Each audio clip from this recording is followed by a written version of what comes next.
Hello, my friends, and welcome to Kurt Berglund's Baseball World. What you're about to see is a book review of a wonderful new book called Orange Crush, the neglected 1971 Houston Astros. Now, book reviews are something that I typically do on the member side of the channel. What you're going to see is a book review that I did on this book for channel members.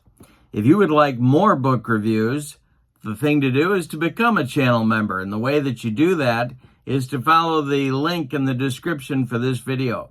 With channel membership, you get access to not only book reviews, but playing tips, tutorials, game demos, exclusive replays, special reports, and an archive of members-only videos that subscribers can't see.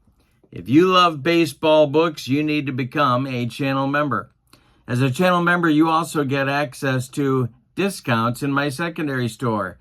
$10 off per set, $2 off per team, and you get a free gift from me every month as a thank you for being a channel member.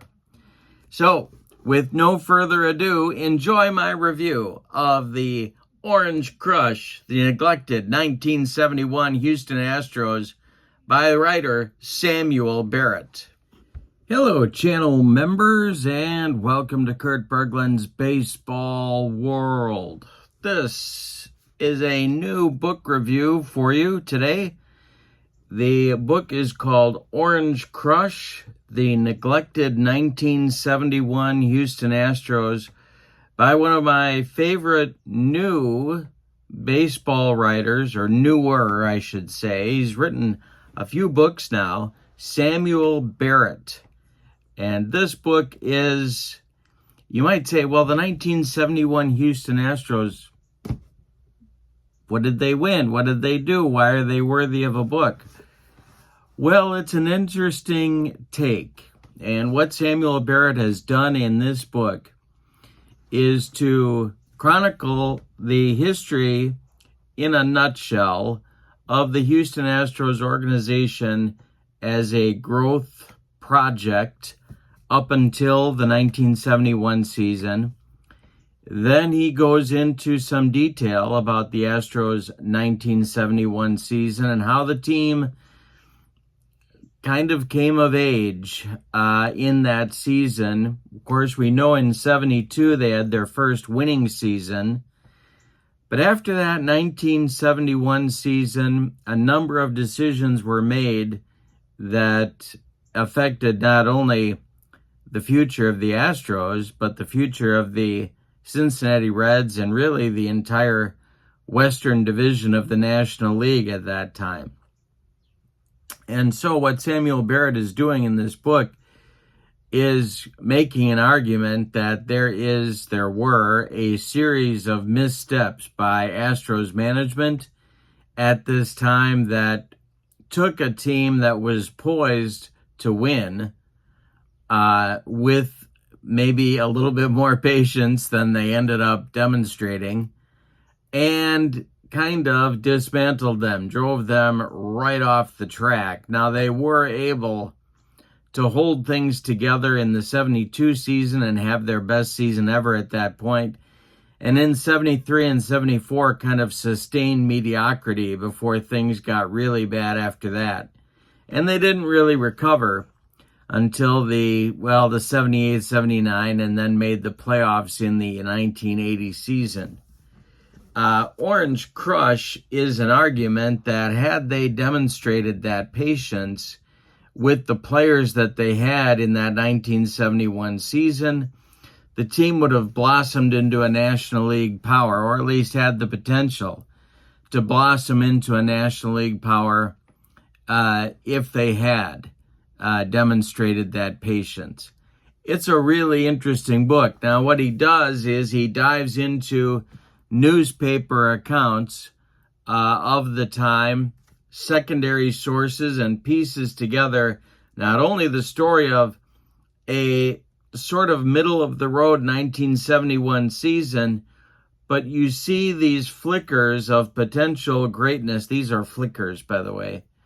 Flickers of potential greatness that the team was ready to show had they just kept their talent together a little bit longer.